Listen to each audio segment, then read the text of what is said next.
During the campaign, you often spoke of a diminished power and authority of the United States over the last decade.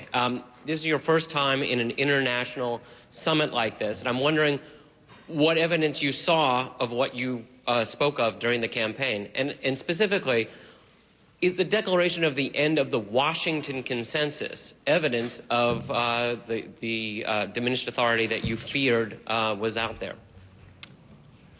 Well, first of all, during the campaign, I did not say that some of that loss of authority was inevitable. I said it was traced to very specific decisions that the previous administration had made that I believed had lowered our standing in the world. Now, that wasn't simply my opinion. That was, it turns out, the opinion of many people around the world. I would like to think that with my election and the early decisions that we've made, that you're starting to see some restoration of America's standing in the world. Although, as you know, I always mistrust polls, international polls seem to indicate that you're seeing people more hopeful about America's leadership. Now, we remain the largest economy in the world by a pretty significant margin. We remain the most powerful military on earth. Our production of culture, our politics, our media still have, I didn't mean to say that with such scorn, guys. You know I'm teasing. Still has enormous influence.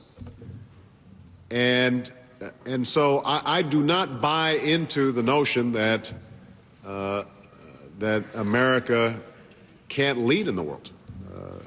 I wouldn't be here if I didn't think that we had important things to contribute. I just think in a world that is as complex as it is, that it is very important for us to be able to forge partnerships as opposed to simply dictating solutions. Just to try to crystallize the example, there's been a lot of comparison here about Bretton Woods. Oh, well, last time you saw the entire international architecture being remade.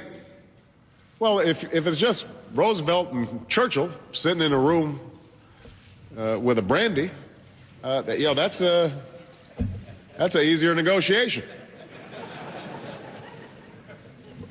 But that's not the world we live in, and it shouldn't be the world that we live in.